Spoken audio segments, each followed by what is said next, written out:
আর আকাশ ভেঙে যাবে, পৃথিবী পুড়ে যাবে, সাগর শুকাবে, আল্লাহর কালামের একটা বাক্য কখনো পরিবর্তন হবে না। কথা বলেন ঠিক না বেঠিক? কখনোই না। এটা মনে রাখবেন সারা জীবন। এগুলি কোরআন কর্তৃক সাবিত, আল্লাহর কালাম কর্তৃক সাবিত।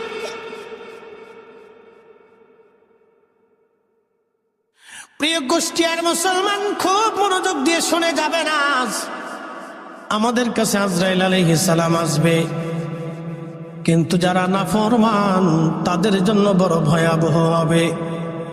নবীজি বললেন, আমার উম্মত রে, তোমরা শুনে যাও, যখন নাফরমানের মৃত্যু হয় তখন একটা উটকে জিন্দা হালতে জবাই করলে, একটা উটকে জিন্দা হালতে চামড়া ছিলাইলে, জবাই করা বিহীন একটা উট, তুমি যদি চামড়া ছিলাও, চামড়া পরিষ্কার করো, ওই উট যেমন ব্যথা পায়, যন্ত্রণা হয়, আবার চামড়া হবে, আবার চামড়া সিলাইবা, আবার চামড়া হবে, আবার চামড়া সিলাইবা, আবার চামড়া হবে, আবার চামড়া সিলাইবা। এইভাবে একবার না, দুইবার না,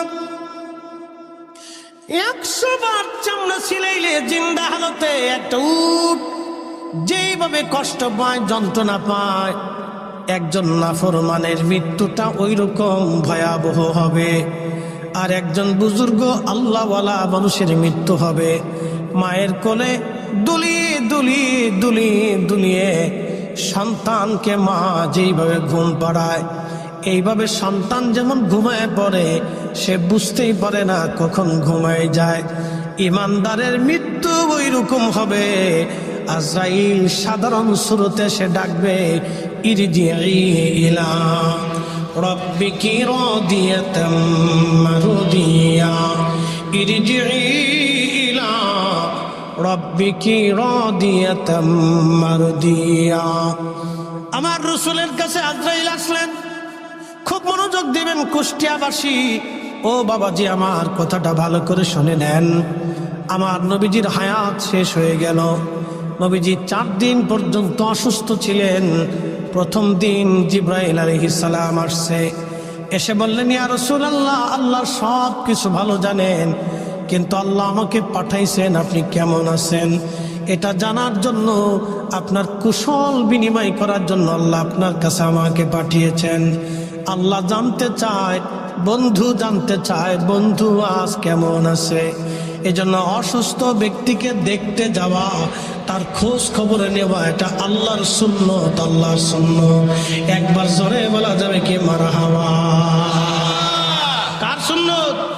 আল্লাহর সুন্নত।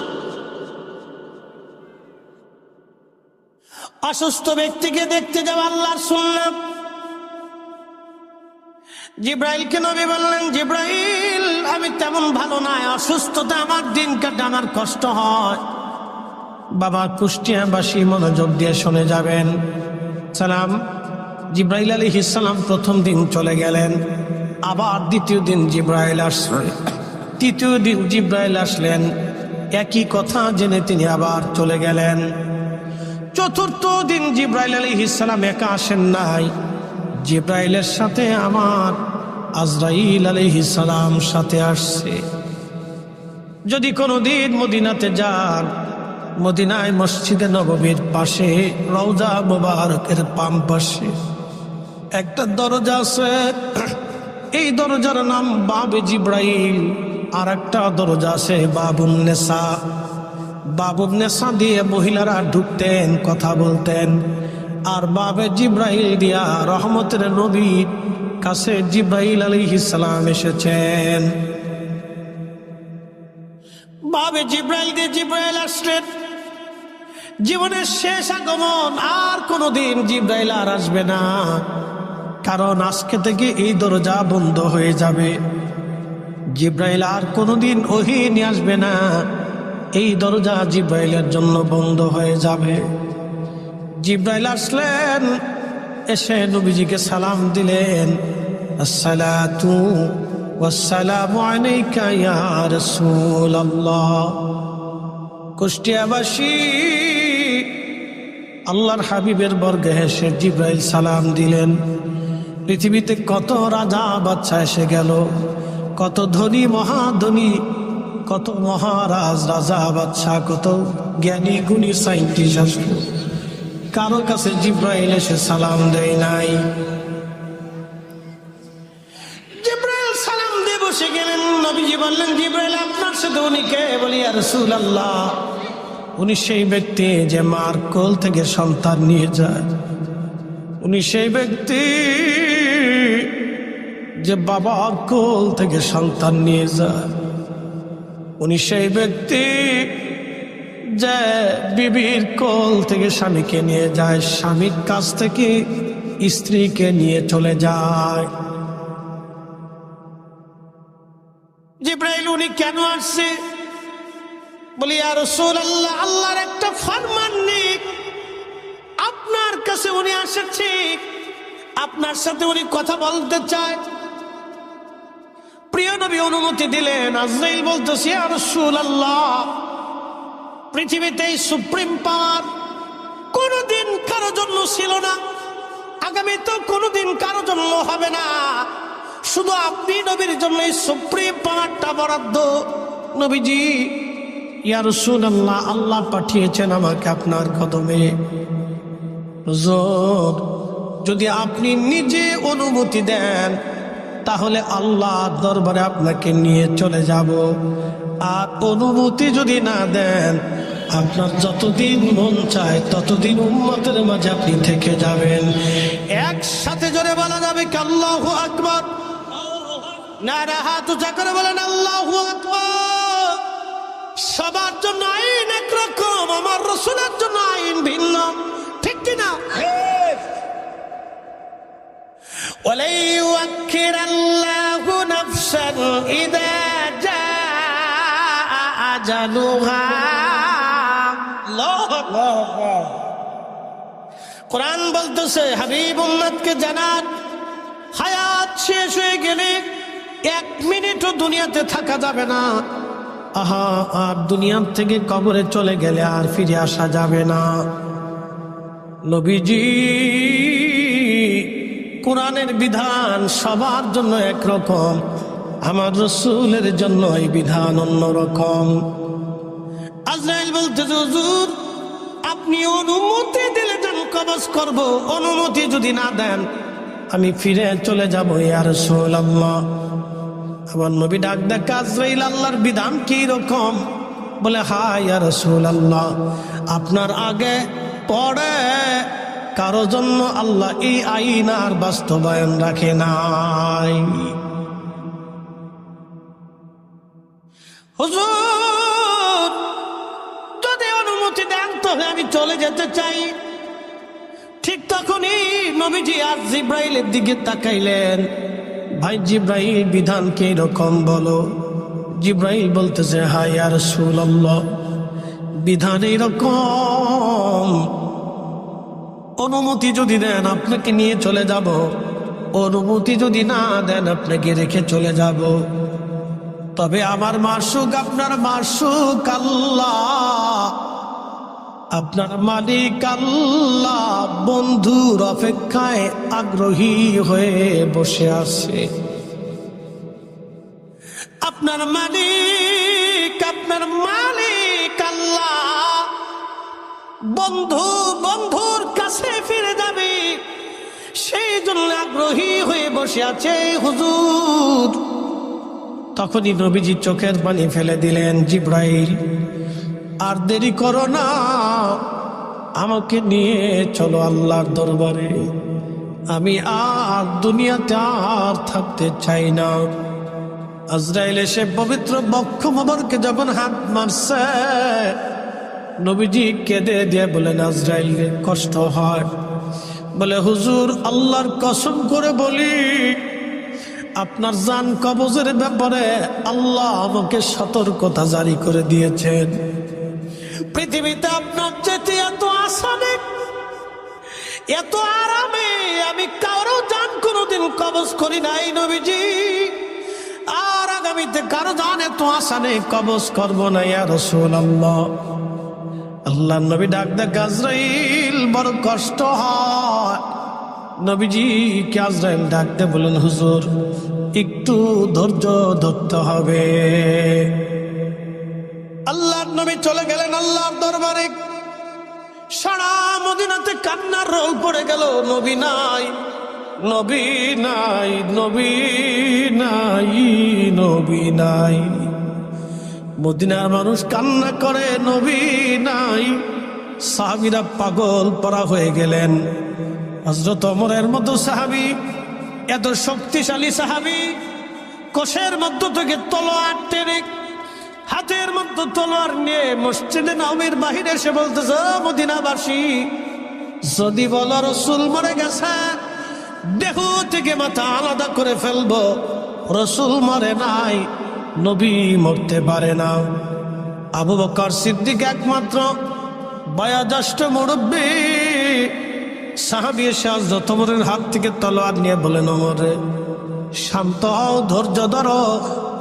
রব্বুল আলামিন যার হায়াত দিয়েছে তার ইন্তেকাল অবশ্যই হবে। কুল্লু নফস, এমন কোন জীবন নাই, দাইকাতুল মউত, তার মরণের স্বাদ আস্বাদন করা না লাগবে। হযরত ওমর নিবৃত হলেন, বেলাল পাগল পড়া হয়ে গেলেন। আম্মা জান আয়েশা বলতেছিলেন, অন্দরমহলে আমরা রসুলের বিবি সাহেবাগণ যারা ছিল, আমাদের পবিত্রা সতী সাধবী তাহেরা তৈয়বা আম্মা জানরা যারা ছিলেন, তিনারা হুজরা মুবারকের মধ্যে বসে বসে তারা কাঁদতেছিলেন। একাধারে 3 দিন আমার নবীর জানাজা মুবারক হয় নাই। 3 দিন রওজা শরীফ যেখানে, এখানে নবীজিকে, এইখানে নবীজিকে রেখে দেওয়া হয়েছিল। একাধারে 3 দিন আল্লাহর নবীর পবিত্র জিসম থেকে আল্লাহর বেহেশতের ঘেরান আসতেছিল। একসাথে বলা যাবে কি আল্লাহু আকবার? না না না, আরো জোরে বলেন আল্লাহু আকবার। আহা হা, একাধারে 3 দিন নবীজির জিসম থেকে মুবারক থেকে ঘেরান আসতেছিল। আল্লাহর নবীর কোনো জানাজা হয় না। ইমাম ইবনে কাসির আল বেদায়ের মধ্যে লিখতেছেন, নবীজির দলবদ্ধভাবে কোনো জানাজা হয় নাই, কারণ যিনি ইমামুল মুরসালিন, তার জানাজার নামাজের ইমাম কে হতে পারে? সাহাবায়ে কেরাম আসলেন, বৃদ্ধ সাহাবীরা সবাই এসে রওজা শরীফে, বর্তমানে এটা ছিল হুজরা মুবারক, এখানকার ভিতরে ঢুকে সবাই নবীজির উপরে সালাতুত তাসলিম পাঠ করলো। আল্লাহর নবীকে সালাম দিল, দুরূদ শরীফ পরে তারা চলে গেল। অন্যান্য সাহাবীরা আসলেন, দূরবর্তী সাহাবীরা আসলেন, সবাই দুরূদ শরীফ পড়ে পড়ে নবীজির কাছ থেকে বিদায় নিয়ে চলে গেল।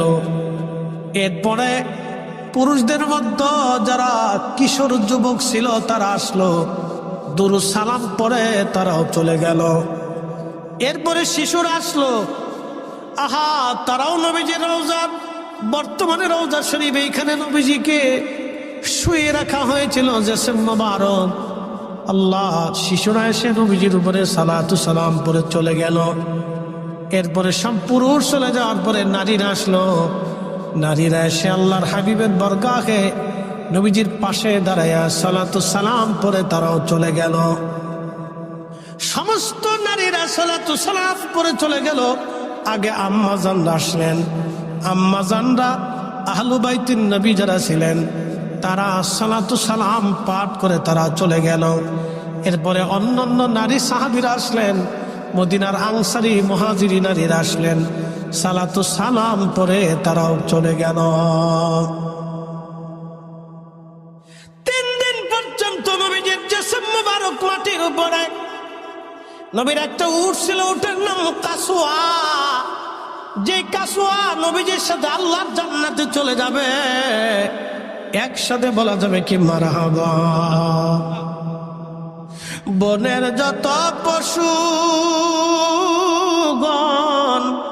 ভক্তি করতই 2 চরণ, মেঘমালা ছায়া দিত গায় গো নবীজি আপনাকে দেখিবার মনে চায়, আপনাকে দেখিবার মনে চায় গো নবীজি, কোন সাধনে পাইব তোমায়। কুষ্টিয়াবাসী আল্লাহর নবী নাই, হাসান হুসেন পাগল পাড়া হয়ে গেল নানা নানা বলে বলে। সারা মদিনা ভরে ভরে তারা কাঁদতে লাগলো। ফাতিমাতুজ জাহরা রাদিয়াল্লাহু আনহা কান্দে, হযরত আলী কান্দে। সারা মদিনায় 3 দিন পর্যন্ত সব চলল।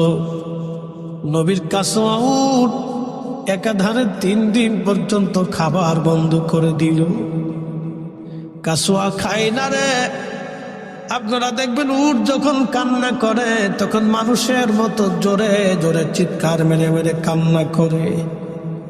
কাসওয়া উট কানতেছে 3 দিন একাধারে সে কানলো, তার কান্না বন্ধ হয় নাই। চোখ বেয়ে বেয়ে উটের পানি পড়তে লাগলো। তারে সবাই নিয়ে খাবার দেয়, কাসওয়া খায় না। পানি নিয়ে দেয়, কাসওয়া পানিও পান করে না। আল্লাহর নবীকে যে সময় দাফন করা হলো রওজা শরীফে, সব সাহাবী নবীজিকে রেখে চলে আসছে।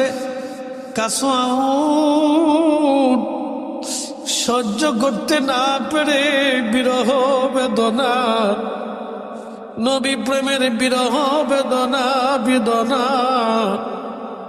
রসুল প্রেমের বিরহ বেদনা কাসওয়া উট সহ্য করতে না পেরে দৌড়াইয়া দৌড়ে একটা কুয়ার মধ্যে ঝাঁপিয়ে পড়ে কাসওয়া উট দুনিয়া থেকে বিদায় নিয়ে চলে গেল। নবী বলেছিলেন এই কাসওয়া আমাকে ভালোবাসে। রসুল বলেছিলেন এই কাসওয়া আমাকে ভালোবাসে। আমি নবী কাসওয়াকে নিয়ে হাসরের ময়দানে তার পিঠে চড়ে জান্নাতে, কাসওয়াকে নিয়ে আমি নবী জান্নাতে চলে যাব। চিৎকার মেরে জোরে বলেন না ইয়া রাসূলুল্লাহ। হে রাসূল তোমায় ভালোবাসি, অন্তরে শুধু মুখে নয়, জান্নাতের আশা নয় হে রাসূল, জাহান্নামকেও ডরি না। তোমায় পাওয়ার আশায় মন ছুটে যায় মদিনায়, তোমায় পাওয়ার আশায় মন ছুটে যায় মদিনায়। এ আশিক দিদার দাও না, এ আশিক দিদার দাও না,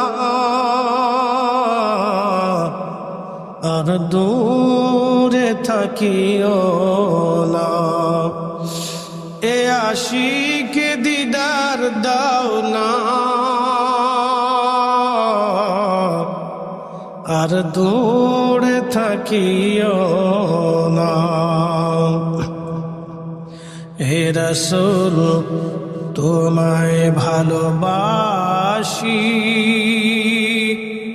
অন্তরে শুধু মুখে নয়, জান্নাতের আশায় নয় হে রাসূল, জাহান্নামকেও ডরি না। কুষ্টিয়াবাসী রসুল যাহা বলেছেন তাহাই সত্য। ওয়া সাদাকা রাসূলুহুন নবিয়ুল হাবিবুল কারীম, ওয়া সাদাকা রাসূলুহুন নবিয়ুল হাবিবুল কারীম, ওয়া সাদাকা রাসূলুহুন নবিকুল হাবিবুল কারীম সাদাকাল্লাহুল মাওলানাল আযীম। আল্লাহ সত্যবাদী, আমার রাসূল সত্যবাদী। আল্লাহ সত্য বলেছেন, আমার নবীও সত্য বলেছেন। আমার আল্লাহ সত্য বলেছেন, আমার রাসূল সত্য বলেছেন। আল্লাহ সত্যবাদী, আমার রাসূল সত্যবাদী। আল্লাহ মিথ্যা বলে নাই, আমার রাসূল মিথ্যা বলে নাই। আল্লাহ সত্যবাদী, আমার রাসূল সত্যবাদী। আল্লাহর আকাশ ভেঙে যাবে, পৃথিবী পুড়ে যাবে, সাগর শুকিয়ে যাবে, আল্লাহর রাসূলের একটা কথা মিথ্যা হবে না। কথা বলেন ঠিক না বেঠে? কাসওয়া আল্লাহর নবীর বিরহ বেদনার প্রেম নিয়ে জান্নাতে চলে গেল কাসওয়া। ও কুষ্টিয়ার মুসলমান, কাসওয়া উটের দিকে যদি আপনি তাকান, একটা প্রাণী, তার তো জান্নাত হওয়ার কথা না, তার তো জাহান্নামেও যাওয়ার কথা না। কারণ কিয়ামতের মাঠে সব প্রাণীরা মাটি হয়ে যাবে, মিশে যাবে। শুধু মানুষ আর জিন ব্যতীত সমস্ত সৃষ্টি প্রাণীগুলি যারা আছে, জীব এবং জীবন, সব মাটির সাথে মিশে যাবে। মানব জাতির হিসাব হবে, জিনদের হিসাব হবে, হয় জান্নাত না হয় জাহান্নাম। বাকি সব তারা জান্নাত, মাটি হয়ে যাবে, মাটি। কিন্তু কাসওয়া রাসূলকে ভালোবাসার জন্যে আল্লাহর জান্নাতে চলে গেল। একসাথে বলা যাবে কি মারহাবা। কুষ্টিয়ার মুসলমান, যদি দুনিয়ার থেকে কোনোদিন আপনারা জান্নাতের পাহাড় দেখতে চান, উহুদের দিকে তাকাবেন। একটা পাথর, একটা পাথরের পাহাড় আল্লাহর জান্নাতে চলে যাবে শুধু রাসূল ভালোবাসার জন্যে। মদিনাতে যদি আপনি যান, দুইটা পাহাড় আপনি দেখতে পারবেন।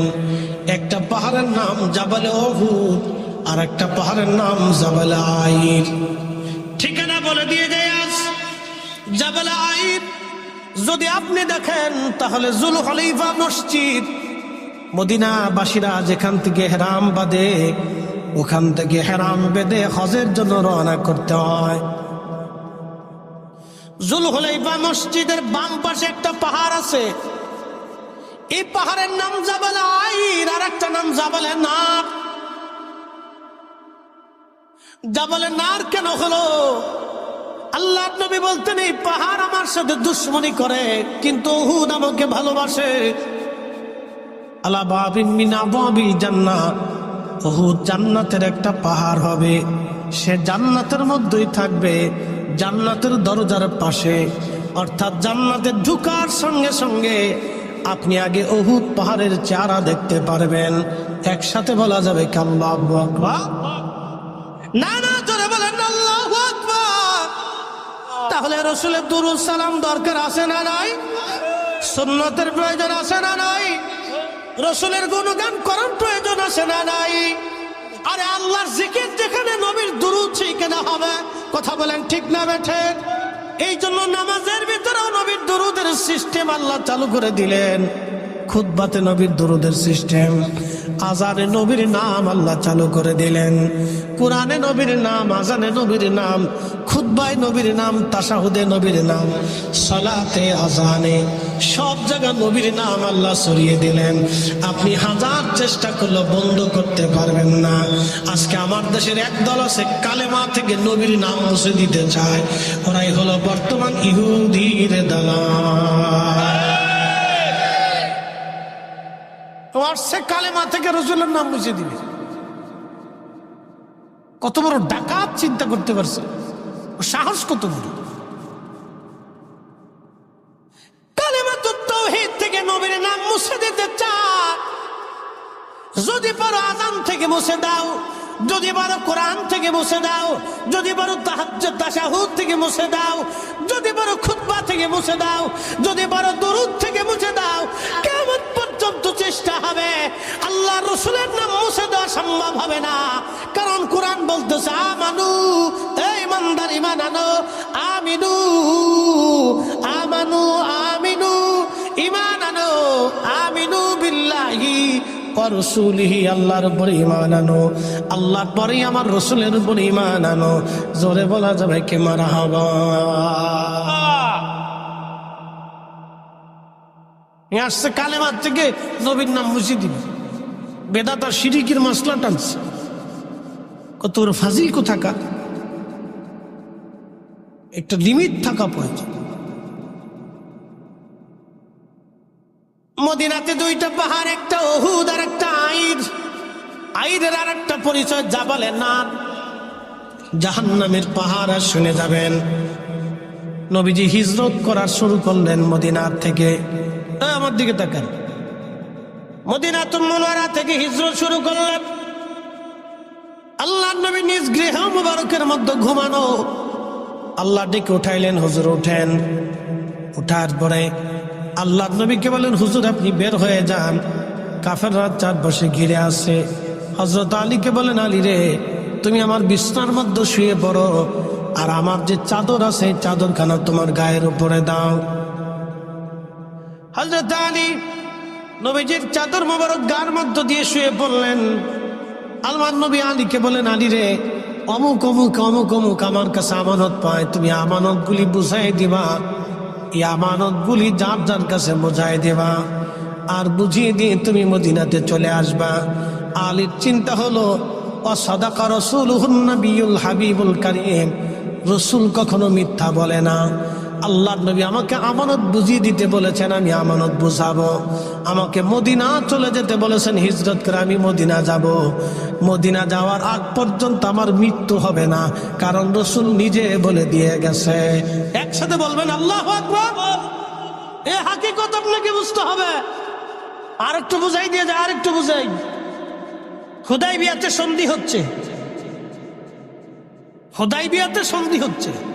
সন্ধির ভিতরে লেখা মুহাম্মাদুর রাসূলুল্লাহ সাল্লাল্লাহু আলাইহি ওয়াসাল্লাম। মুহাম্মাদুর রাসূলুল্লাহ, জোরে বলেন মুহাম্মাদুর রাসূলুল্লাহ।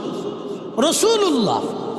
এখন কাফেরদের প্রশ্ন হলো, যদি আমরা রাসূলুল্লাহ মেনেই নিলাম, তাহলে তোমার সাথে সন্ধির দরকার কি, আর যুদ্ধের প্রয়োজন কি, ঝগড়ার কি প্রয়োজন আছে? তুমি রাসূলুল্লাহ শব্দ কেটে দাও, মুহাম্মদ ইবনে আব্দুল্লাহ লেখো। যদি না লেখো তাহলে আর কোনো সন্ধি হবে না। দেখেন, কঠিন মুহূর্তে আল্লাহর নবী নিজে সন্ধি করছেন। কিছু কিছু সময় আমাদেরকে হিকমত অবলম্বন করতে হয়। রাসূল নিজে সন্ধি করেছেন, হিকমত অবলম্বন করেছেন, যুদ্ধ করেন নাই। সবসময় শরীরে শক্তি থাকলেই মারামারি করতে হয় না। কথা বুঝাইতে পারছি আপনাদেরকে? শক্তি থাকলেই যুদ্ধে ঝাঁপিয়ে পড়তে হয় না। আল্লাহর নবী সন্ধি করলেন, কারণ তিনি যুদ্ধ এড়াইতে চাচ্ছেন। যুদ্ধ না করে যদি আপনি দিন প্রচার করতে পারেন, তাহলে এটাই তো ভালো। কি কথা ঠিক কিনা? যুদ্ধ না করে, রক্তপাত না করে যদি দিন প্রচার করতে পারেন, তো এটাই ভালো। যুদ্ধের প্রয়োজন কি? আল্লাহর নবী এই যুদ্ধ এড়িয়ে সন্ধির চেষ্টা করতেছিলেন। তো মুহাম্মদুর রাসূলুল্লাহ শব্দ কাটতে হবে, বুঝে যাবেন। এখান থেকে শিখান অনেক কিছু আছে। নবীজি আসলেন, এসে বললেন, আলী, মুহাম্মাদুর রাসূলুল্লাহ শব্দটা তুমি তোমার হাত দিয়ে কেটে দাও। একসাথে বলেন আল্লাহু আকবার। আল্লাহু আকবার। কাকে বলছে? আলী। জোরে বলেন আলী। আলী রে, আলী রে, তোমার হাত দিয়ে মুহাম্মাদুর রাসূলুল্লাহ শব্দ কেটে দাও। হযরত আলী বললেন, ইয়া রাসূলুল্লাহ, ইয়া হাবিবাল্লাহ, যে রাসূলুল্লাহ শব্দের উপর আমি আলী ঈমান আনছি, আমি আলীর জীবন থাকতে ওই রাসূলুল্লাহ শব্দ আমি কাটতে পারবো না। কথা বুঝেন নাই? আবার বলি, আমি ওই রাসূলুল্লাহ শব্দের উপর ঈমান আনছি, আমি আলী জীবন থাকতে রাসূলুল্লাহ শব্দ আমি কাটবো না। ইয়া রাসূলুল্লাহ, এটা আমি আলীর পক্ষে সম্ভব না। নবী বললেন, আমি হুকুম দিছি তুমি কাটো। আলী বললেন, ইয়া রাসূলুল্লাহ, আমার জীবন চলে গেল, রাসূলুল্লাহ শব্দ আমি কাটতে পারবো না। একসাথে বলা যাবে আল্লাহু আকবার। জোরে বলেন, জোরে বলেন আল্লাহু আকবার। এটার নাম রাসূল প্রেম। কথা কোন ঠিক না বেটে? এটার নাম কি? জোরে বলেন রাসূল প্রেম। হুকুম কাটতে হুকুম দিছে আল্লাহর নবী নিজে, কেটে দাও। হযরত আলী বলতেছেন আমি পারবো না, কারণ যে ঈমান আমি যার উপর ঈমান এনেছি ওই শব্দ আমি কেটে দিতে পারবো না। আমি যেই শব্দের উপর ঈমান এনেছি ওই শব্দ আমি আলীর পক্ষে কাটা সম্ভব না। একসাথে বলবেন আল্লাহু আকবার। রাসূলুল্লাহ আমাদের ঈমান, রাসূল আমাদের কি? না, একসাথে বলেন রাসূল আমাদের কি? জোরে বলেন রাসূল আমাদের কি? আরো জোরে বলেন রাসূল আমাদের কি? এই জন্য আমরা ওই ঈমানকে তাজিম করার জন্য ইয়া নবী সালামু আলাইকা বলার পরে লক্ষ কোটি টাকা দিলেও আমরা সুন্নিরা বসে থাকতে পারি না। আপনি বসে থাকলে থাকতে পারেন, কিন্তু আমরা পারবো না। ওটা আপনার ইচ্ছা, বসবেন না দাঁড়াবেন সেটা আপনার ইচ্ছা, কিন্তু আমি পারবো না। কি কথা বলেন, ঠিক কিনা? যদি ইয়া নবী বলেন তাহলে দাঁড়াবো, আর যদি না বলেন তাহলে সে ভিন্ন কথা।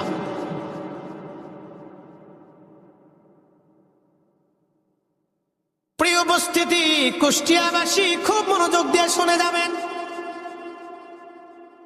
আল্লাহর নবীজি হযরত আলী নামটা কাটেন নাই, নবী নিজে কাটলেন। একসাথে বলা যাবে মারহাবা। জীবনে কোনো মাদ্রাসা মক্তবে নবী লেখাপড়া শিখেন নাই, নিজে হাত দিয়ে রাসূলুল্লাহ শব্দ কেটে দিলেন।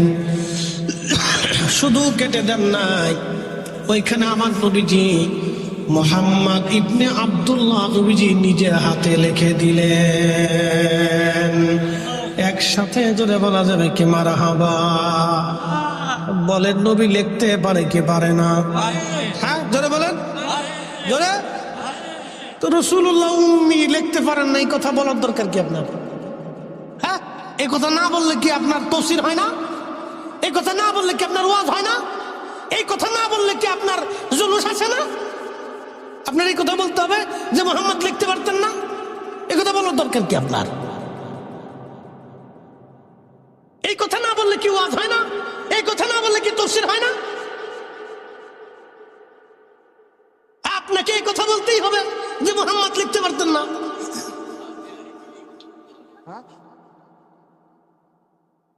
প্রিয় মুসলমান, খুব মর্যাদাবেন কুষ্টিয়াবাসী, আল্লাহ নবী নিজে হাতে লিখে দিলেন মুহাম্মদ ইবনে আব্দুল্লাহ। একসাথে বলা যাবে না আল্লাহু আকবার। নবী লিখতে পারে? পারে। হাত উঁচা করে বলেন পারে, যারা বলেন পারে। কিন্তু সহসা লিখতেন না, সহসা লিখতেন না। কারণ তিনি যদি নিজে লিখতেন তাহলে কাফেররা বলতো এই কোরআন রাসূলের নিজের লেখা। কি কথা কন না কেন? এই জন্য তিনি সহজে লিখতেন না। আপনাকে হেকমত বুঝতো। খালি আজারে বাজারে কথা বলিয়া ফ্যাসাদ বাঁধানোর তো কোনো দরকার নাই। কি কথা ঠিক কিনা? এগুলো তো প্রয়োজন নাই। আর এক দল আছে, উনি লা ইলাহা ইল্লাল্লাহর পরে মুহাম্মদুর রাসূলুল্লাহ উনি কাটিয়ে ফেলবে। মসজিদে লেখা ওখানে কাটবে, মাদ্রাসার দরজাতে লেখা ওখান থেকে কাটবে। কে তোমাকে আল্লাহ দুনিয়াতে পাঠাইছে এই মুহাম্মদুর রাসূলুল্লাহ শব্দ কাটার জন্য? শয়তান কোথাকার! তোকে আল্লাহ দুনিয়াতে পাঠাইছে হারাম বন্ধ করার জন্য, জুলুম বন্ধ করার জন্য, সুদ বন্ধ করার জন্য, ঘুষ বন্ধ করার জন্য, অন্যায় বন্ধ করার জন্য। আল্লাহলি মোসামতি যতদিন শেষ না হবে ততদিন এই দেশে আল্লাহর দ্বীন প্রতিষ্ঠিত করা সম্ভব হবে না। কথা বলো ঠিক না ঠিক? আমি যতই চেষ্টা করেন, লাফালাফি করেন, কাজ হবে না। 18 কোটি মুসলমান, তাতে কি হয়েছে? কিচ্ছু হবে না। 500 টাকা দিলে এদেশের অন্তত 10 কোটি মুসলমান আছে, 500 টাকা দিলে ভোট চেঞ্জ করে ফেলে রাত্রে। আপনি ঠিক করলে ঠিক, না ঠিক করলে ঠিক। 500 টাকা মাইনে দিবেন, জায়গা মতো দেখবেন যে রাত্রিবেলায় ভোট চেঞ্জ হয়ে গেছে। সারা মাস ভরে চিল্লেছে, সারা মাস ভরে চিল্লেছে ধানের শীষ, ধানের শীষ, ধানের শীষ, লাঙ্গল লাঙ্গল। পরের দিন সকালবেলা ভোটে মেরে দিচ্ছে, 500 টাকা দিছে, মেরে দিচ্ছে। যাও,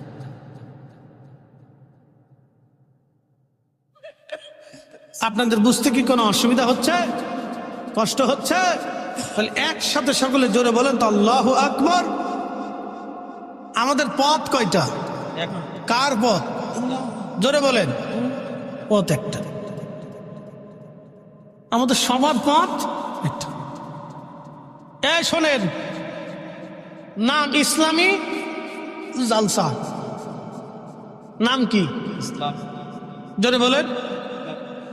যদি এখানে তাফসীরুল কোরআন মাহফিল থাকতো, যদি এখানে ইসলাহি মাহফিল থাকতো, যদি এখানে খতমে বুখারী থাকতো, যদি এখানে সালাম ইসলাহি জলসা থাকতো, যদি এখানে ইসলামী মহাসম্মেলন থাকতো, যদি এখানে হালকায় জিকির থাকতো, কাজ কয়টা? জোরে কর না কেন, কথা না কেন? সব আলেমদের কাজ কয়টা? কার দিকে ডাকা? জোরে বলেন, আমরা কার দিকে ডাকতেছি? জোরে বলেন, যারা তাফসীর করবে তারা কার দিকে? যারা খতমে বুখারী তারা কার দিকে? যারা মিলাদুন নবী করে তারা কার দিকে? যারা মিলাদ মাহফিল করে তারা কার দিকে? যারা হালকায় জিকির করে তারা কার দিকে? তো সবার কাজ তো একদিকে, নাম ভিন্ন ভিন্ন হইতে পারে, কথা ঠিক কি না? নাম কি ভিন্ন ভিন্ন হতে পারে, কাজ কিন্তু একটাই, কাজ একটাই। আল্লাহর দিকে ডাকার বিভিন্ন পদ্ধতি আছে। কেউ বই লিখে ডাকে, কেউ ওয়াজ করে ডাকে, কেউ মাহফিল দিয়ে ডাকে, কেউ মসজিদে বসে ডাকে, কেউ মাদ্রাসা দিয়ে ডাকে, কেউ নুরানি দিয়ে ডাকে, কেউ দোকানে বসে ডাকে, কেউ কিছু খাবার দিয়ে ডাকে। বিভিন্ন ওয়েতে মানুষ সবাই আল্লাহর দিকেই ডাকে, কথা ঠিক কিনা? আমরা চেষ্টা করতেছি সবাই আল্লাহর দিকে ডাকার জন্য। এই ডাকার ভিতরে আমাদের ত্রুটি বিচ্যুতি সবারই কম বেশি আছে, কথা ঠিক কিনা? আমরা কেউ বুকে হাত দিয়ে বলতে পারবো না যে আমরা নিষ্পাপ। এই সুযোগ আমাদের কারো ভুল হতে পারে, ক্ষমা করবে কে? আল্লাহ। প্রিয় ভাই আমার, কুষ্টিয়াবাসী খুব মনোযোগ দিয়ে শুনে যাবেন। বলছিলাম মদিনাতে দুইটা পাহাড়, একটা পাহাড়ের নাম জাবাল উহুদ আর একটা পাহাড়ের নাম জাবাল আইর। খুব মনোযোগের সাথে কথা শুনবেন। নবী হিজরত করে রওনা। এমন সময় হযরত আলীকে রেখে বের হয়ে চলে আসলেন।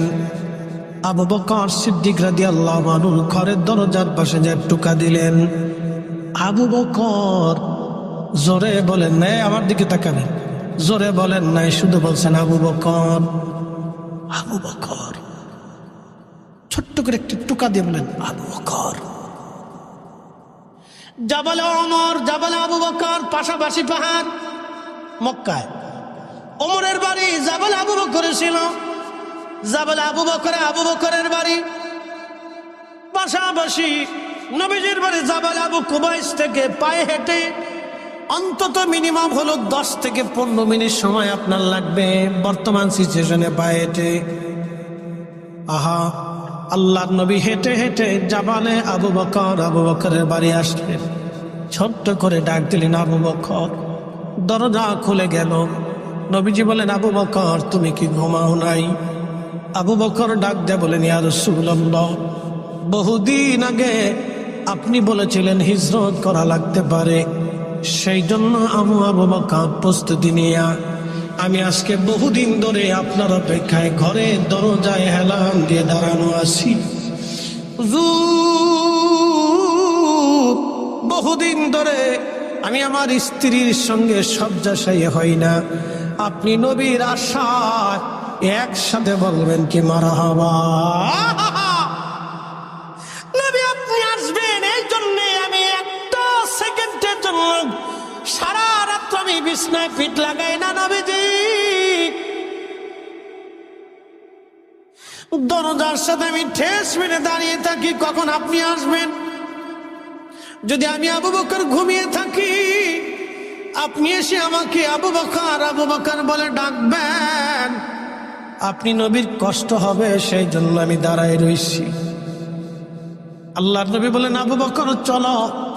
দুইজন পায়ে হেঁটে হেঁটে জাবালে সৌরের পাশে একটা পাহাড় আছে জাবালে সাবির। পায়ে হেঁটে হেঁটে জাবালে সাবিরে উঠলেন। জাবালে সাবিরে ওঠার পরে জাবালে সাবির নবীজিকে সালাম দিলেন আসসালামু আলাইকা ইয়া রাসূলুল্লাহ। জাবালে সাবির আমার নবীরে সালাম দিল। নবীজিকে বলতেছে ইয়া রাসূলুল্লাহ আমি জাবালে সাবির। নবী গো আপনি আমার কাছে আসছেন, আমার কাছে পালানোর মতো কোনো গুহা নাই। নবীজি আপনি যদি আমার উপরে থাকেন সকালবেলা কাফেররা এসে যদি আপনাকে আমার উপরে মারে, কিয়ামতের ময়দানে আমি আল্লাহর কাছে কি জবাব দিব নবীজি? আপনি পার্শ্ববর্তী পাহাড় জাবালে সৌরে চলে যান, ওখানে গুহা আছে। আল্লাহ নবী জাবালে সৌরে চলে গেলে ইতিমধ্যে সৌর নবীকে সালাম দিল। জাবালে সৌরে চলে যাওয়ার পরে গুহার ভিতরে ঢুকলেন। গুহার ভিতরে ঢুকার পরে শুনে যাবে না, গুহার ভিতরে ঢুকার পরে একটা মাকড়সা এসে গুহার সামনে জাল বনায় দিল। একটা কবুতর এসে গুহার সামনে বাসা বানাইয়া ডিম পেড়ে দিল। আল্লাহু আকবার। ওই কবুতরের দল এখনো কাবা শরীফে কেউ গেছেন? এখানে হাজি আছেন? কেউ হাত উঁচা করেন। হাজি যারা আছেন মেহরবানি করে হাত উঁচা করেন। হাজি, হ্যাঁ দাদু আছেন হাজি সাহেব? এখানে কয়েকজন হাজি আছেন। মক্কায় কবুতর দেখছেন না? অনেক কবুতর।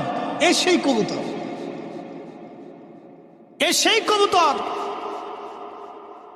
যেই কবুতরের ডিম পেড়েছিল রসুলকে বাঁচানোর জন্য। এই জন্য মক্কাতে এই কবুতরকে মানুষ খাবার খাওয়া, কেউ একটা কবুতর ধরবে না। ও সারা মক্কা ভরে পায়খানা পেশাব করবে, সারা মক্কার অলিগলি যে বাথরুম করবে কবুতর, একটা কবুতর কেউ তাড়াবে না। সেই কবুতর আমি লিখে নেই, ইমাম ইবনে কাসির আল বেদার ভিতরে লিখছেন, এটাই মক্কাতে সেই কবুতর। আজকে থেকে না, 1400 বছর ধরে এই কবুতর এখনো আছে, কিয়ামত পর্যন্ত এই কবুতর থাকবে। একসাথে বলা যাবে না আল্লাহু আকবার? বলেন, কবুতরের দাম বাড়ছে কি বাড়ে নাই? হ্যাঁ, আসতে বললেন কেন? জোরে বলেন। নবী ইজ্জত করার জন্য কবুতরের দাম বাড়ছে কি বাড়ে নাই?